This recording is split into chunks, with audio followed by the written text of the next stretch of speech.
అదరగొట్టే కారం రంగు రుచి ఆచి కారం పొడి. మున్ముందు ఎలా ఉండబోతుందో చెప్పలేని పరిస్థితి, కానీ కొంత ఆశాజనకంగా అయితే అనిపిస్తోంది. ఎందుకంటే H1B వీసా ఫీజు పెంపు విషయంలో న్యాయ పోరాటానికి దిగబోతున్నారు. ట్రంప్కు ఛాంబర్ ఆఫ్ కామర్స్ షాక్ ఇచ్చింది. న్యాయ పోరాటం చేసేందుకు సన్నద్ధమవుతుంది. టెక్ కంపెనీల మద్దతు కూడగట్టేందుకు ఇప్పటికే టెలిఫోన్ వర్చువల్ మీటింగ్లు చేస్తున్నారు. ఇటీవల H1B వీసా ఫీజుని $1,00,000 పెంచారు ట్రంప్ నిర్ణయంతో టెక్ కంపెనీలు దిక్కుతోచని స్థితిలో పడ్డాయి. అసలు వీసాల ఫీజుని పెంచే అధికారం ట్రంప్కుందా? కాంగ్రెస్ ఆమోదంతో గతంలో ఉన్న ఫీజు విధానం ఇప్పుడు ఏకపక్షంగా సర్ఛార్జ్ విధించారు ట్రంప్. కోర్టులో ట్రంప్కు ఎదురుదెబ్బ తలిగే ఛాన్స్ కనిపిస్తుంది. ఎందుకంటే గతంలోనూ టారిఫ్ల విషయంలో కోర్టు మొట్టికాయలు వేసింది. తాజాగా H1B వీసాల విషయంలో కూడా కోర్టుకు వెళ్తే కోర్టు ఎలాంటి తీర్పు ఇవ్వబోతుందని మాత్రం ఆసక్తికరంగా మారుతుంది.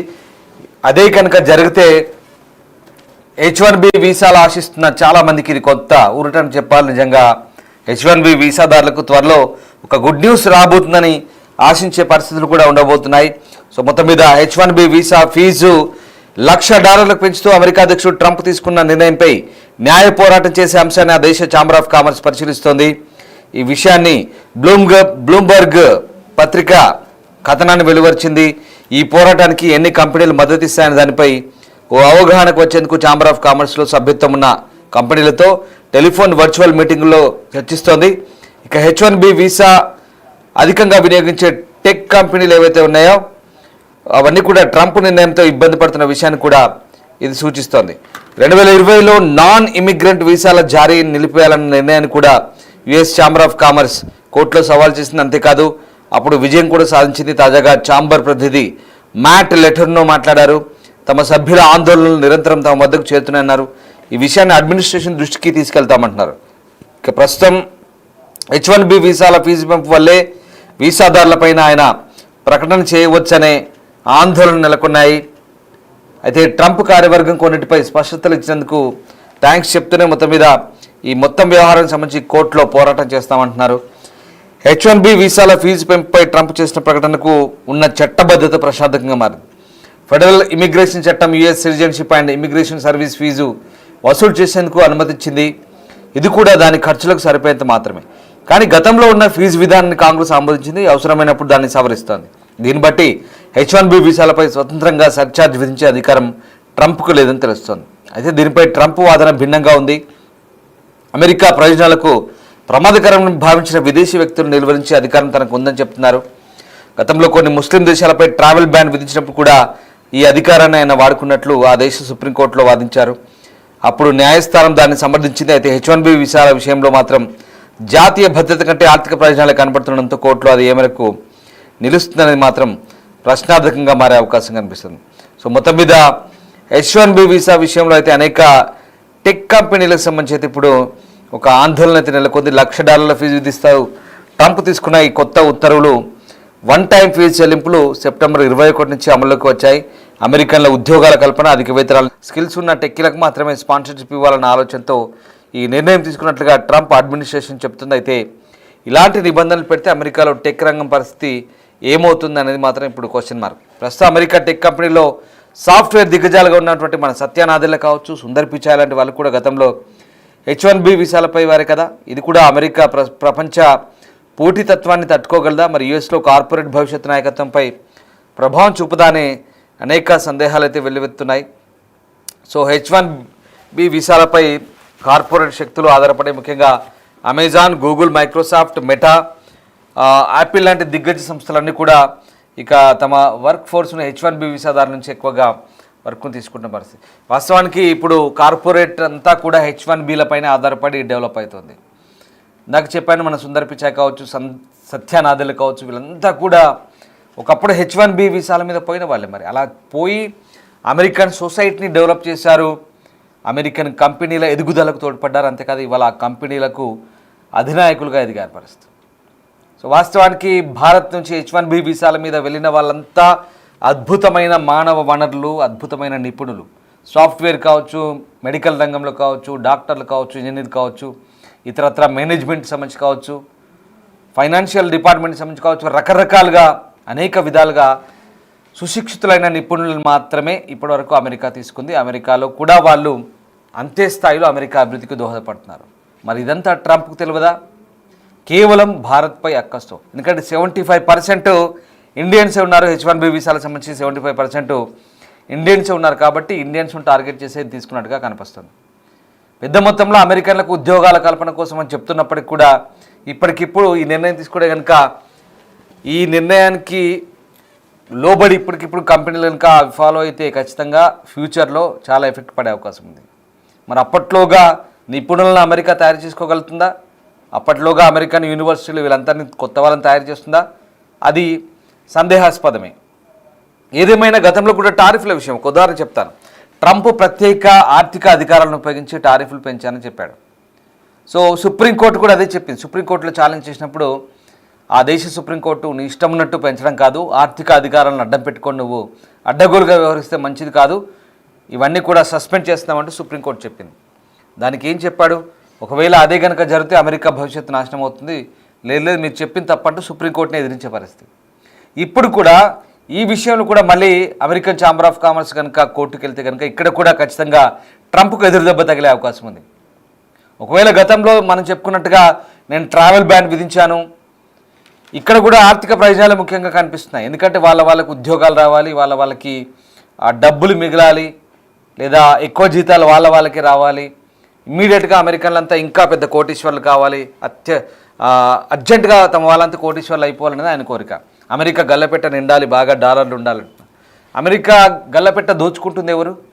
అమెరికాకు సేవ చేస్తున్నారు. అమెరికాకు సేవ చేసే దాంట్లో అతి తక్కువ జీతాలకే మిగతా H1B వీసాదారులు వస్తున్నారనే కదా కంపెనీలు తీసుకునేది. అలాంటప్పుడు H1B వీసాదారుల్లో దోపిడీ ఎలా ఉంటుందనేది ఇక్కడ ట్రంప్కి అర్థం కావాలి. బట్ ఏదేమైనా అంటే వాళ్ళ ఉద్యోగాలను దోచుకుంటున్నారు, స్థానికులకు ఉపాధి అవకాశాలు లేవనేది వాళ్ళ వాదన. కానీ అమెరికన్లను నిపుణులుగా తయారు చేయడానికి మనం అడ్డుపడట్లేదు కదా. అమెరికన్ యూనివర్సిటీ కావచ్చు, అమెరికన్ అడ్మినిస్ట్రేషన్ కావచ్చు, వాళ్ళకు ఉద్యోగాలు ఉంటే మనమేం వాళ్ళ ఉద్యోగాలకి అడ్డుపడి మరి అక్కడ మనము ఆ ఉద్యోగాల విషయంలో మనకేం ఇక్కడ మాదిరిగా ఏదో ఖచ్చితమైనటువంటి రిజర్వేషన్ల మాదిరిగా లేకుంటే మ్యాండేట్గా ఇవ్వాలన్న రూల్ ఏం లేదు. ఆయా కంపెనీలు, ప్రైవేట్ టెక్ కంపెనీలు వాళ్ళకి తగ్గట్టుగా మానవ వనరులను తయారు చేసుకుంటున్నాయి. అందులో భాగంగా ఇండియన్స్ని తీసుకుంటున్నారు. అఫ్కోర్స్ H1B వీసాల విషయంలో వాళ్ళు ఎక్కువ శాతం ఆ వీసాదారులను తీసుకోవడం ద్వారా స్థానికుల్ని ఉద్యోగాల నుంచి తీసేస్తున్నారనేది వాళ్ళ వాదన. అది కూడా నిజమే, కాదనలేం. కానీ అక్కడ సుశిక్షితులైన నిపుణులు లేరనే ఆ కంపెనీలు భావిస్తున్నాయి.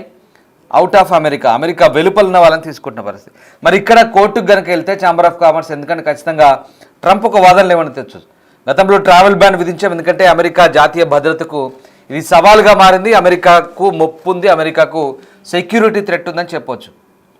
అది ట్రావెల్ బ్యాన్ వరకు వర్తించింది. ఎందుకంటే తీవ్రవాదులు వస్తాడు, మంచివాడు వస్తాడు, చెడ్డవాడు వస్తాడు.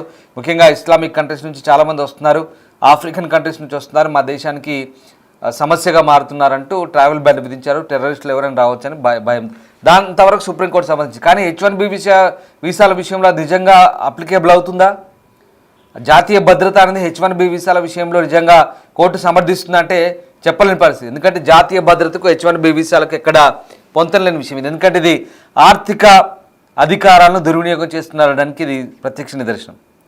మళ్ళీ ప్రత్యేక ఆర్థిక అధికారాల చట్టాన్ని వినియోగించి ట్రంప్ ఈ పని చేస్తున్నారు. కానీ ఇక్కడ ఆయన గతంలో చెప్పిన రీజన్ సుప్రీంకోర్టులో చెప్పొచ్చు, కానీ కోర్టు దీన్ని ఒప్పుకుంటుందా లేదా అని చూడాలి. ఎందుకంటే H1B వీసాల మీద వచ్చే వాళ్ళంతా మంచి నిపుణులు, మంచి స్కిల్డ్ పర్సన్స్. ట్రంప్ వాదిస్తున్నట్టుగా నేషనల్ సెక్యూరిటీకి ఎట్లాంటి థ్రెట్ ఉండదు. ఎవడో H1B వీసా మీద టెర్రరిస్టో లేదంటే పనికిమాలినోడో ఎవడో జులైగా తిరిగేవాడు వచ్చి అమెరికాలో చిల్లర వేషాలు వేయడు కదా. H1B వీసాలో వచ్చేవాళ్ళంతా కూడా ఎక్స్పర్ట్సే వస్తారు. కంపెనీలు అన్నీ కూడా ఎక్స్పర్ట్స్ని రిక్రూట్ చేసుకుంటే H1B వీసాల మీద వచ్చే వాళ్ళంతా కూడా అమెరికా అభివృద్ధికి దోహదపడతారని చెప్పడంలో బల్ల గుద్ది చెప్తాం, ఎట్లాంటి డౌట్ లేదు. అమెరికన్ ఎకానమీని ఇవాళ అత్యంత శిఖరాలకు, ఎత్తులకు తీసుకెళ్తున్నారు, చాలా మంచి హైట్స్కి తీసుకెళ్తున్నారు. అమెరికాలో టాప్ పొజిషన్లో ఉండడానికి కారణమంతా కూడా ఒక రకంగా వీళ్ళు కారణమే. అమెరికా స్థూల జాతీయ ఉత్పత్తికి, స్థూల జాతీయ ఆదాయానికి వీళ్ళే కారణం, కాదనలేం. కానీ అమెరికా దాన్ని ఒప్పుకోదు. అమెరికా మేక్ అగైన్ ఫస్ట్ అన్నప్పుడు ఖచ్చితంగా అతని దేశం గురించి అతను పడుతున్న తాపత్రయాన్ని ఒప్పుకోవాల్సిందే. But at the same time H1B వీసాల విషయంలో అతను తీసుకున్న నిర్ణయాలు ఓ క్లారిటీ అయితే ఇచ్చారు. అంటే ఇప్పుడు వాళ్ళకు ఉన్న వాళ్ళకి ఏం కాదు, ఇక్కడ నుంచి వచ్చే వాళ్ళకి అనేది.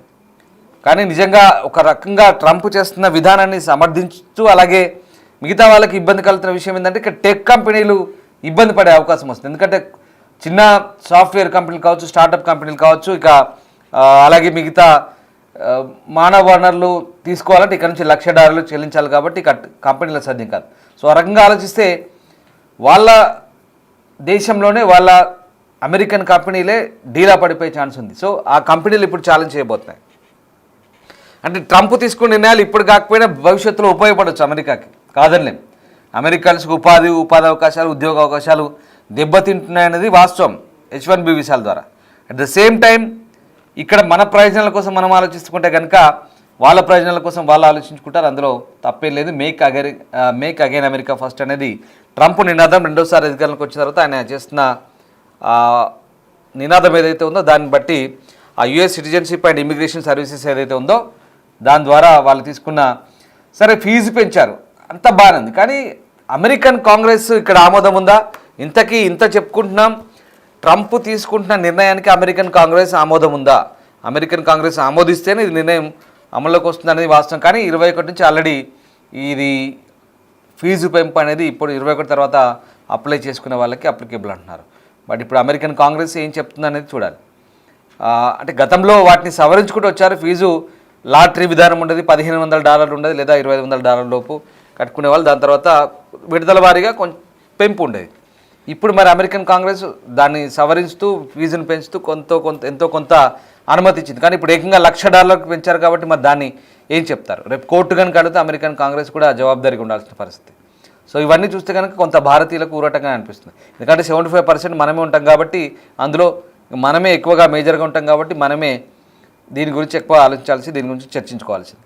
సో ఆ రకంగా రేపు chamber of commerce, American chamber of commerce కోర్టుకు వెళ్తే కనుక ఖచ్చితంగా ఒక రకంగా చెప్పలేం, మంచి పరిణామాలు జరగవచ్చు. మళ్ళీ ఇండియన్స్కి గేట్లు తెరవచ్చు. అది ఆశాజనకంగా ఉంటే కోర్టు తీర్పు. అందుకే అమెరికన్ ఛాంబర్ ఆఫ్ కామర్స్ ఇప్పుడు అందరితో వాళ్ళ సభ్యులైనటువంటి కంపెనీలతో, టెకీలతో, సాఫ్ట్వేర్ కంపెనీలతో, అమెజాన్, గూగుల్, మెటా, అలాగే యాపిల్ ఇట్లాంటి కంపెనీలు అందరితో చర్చిస్తున్నాయి. కోర్టుకు వెళ్తున్నాం, మరి మీరు కూడా దీంట్లో వస్తే భాగస్వాములు అయితే కోర్టులో అందరం కలిసి పోరాడదామని.